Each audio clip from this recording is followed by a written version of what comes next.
Public crowd దీన్ని చూసి ఓట్లు వస్తాయి అనేటటువంటి అమాయకత్వం అయితే నాకు లేదు. ఎందుకంటే 2009 సంవత్సరంలో చిరంజీవి గారికి వచ్చిన జన ప్రభంజనం చూస్తే ఆయన 18 సీట్లకు పరిమితం అయ్యారు, ఒక చోట ఓటమి పాలయ్యారు. అప్పుడు అతి తక్కువ జనాభా వచ్చినటువంటి వాళ్ళలో వైఎస్ రాజశేఖర రెడ్డికే తక్కువ జనాభా. అప్పుడు అంతకుముందు పాదయాత్రకి భారీగా వచ్చిన వాళ్ళు 2009 సభలప్పుడు పెద్దగా వచ్చేవాళ్ళు కాదు. చంద్రబాబు నాయుడికి ఎక్కువగానే వచ్చేవాళ్ళు, కానీ దెబ్బతిన్నారు. రాజకీయం అంటే వచ్చే జనంతో ఉండదు. కానీ జనం అన్నటువంటిది ఒక లెక్క. అస్సలు రాలేదనుకోండి, అయిపోయింది వాళ్ళ పని అంటారు. ఇప్పుడు బీజేపీ వాళ్ళు, కమ్యూనిస్టులకు జనము రారు, వాళ్ళు గెలవరు. అందుకనే ఏ ప్రాతిపదికన లెక్కేసుకోవాలో అర్థం కాదు ఎవరికి కూడా.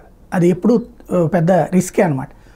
ఇప్పుడు చూస్తే జగన్మోహన్ రెడ్డికి భారీగా జనం వస్తున్నారు, చంద్రబాబు గారికి విపరీతంగా జనం వస్తున్నారు, పవన్ కళ్యాణ్ గారికి విపరీతంగా వస్తున్నారు. సరే, పవన్ కళ్యాణ్ గారు అంటే ఆయన సినిమా స్టారు అది. బట్ చంద్రబాబు గారికి కూడా సభలు నిండుతున్నాయి. ఏ ప్లేస్ వరకు అయితే పెడుతున్నారో ఆ ప్లేస్ అంతా నిండిపోతుంది. వేలాదిగా జనం తరలి వస్తూ ఉన్నారు. ఇది ఓటింగ్ ప్రభంజనం తమకి అన్నటువంటి చంద్రబాబు గారు నమ్ముతున్నారు.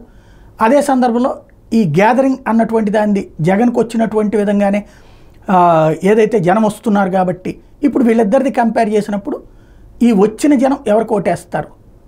బట్ క్రౌడ్ పుల్లింగ్ అనేటువంటి చాలా ముఖ్యం. ఆ క్రౌడ్ పుల్లింగ్లో వైసీపీతో జగన్తో పోటీ పడి సక్సెస్ అవుతున్నారు చంద్రబాబు.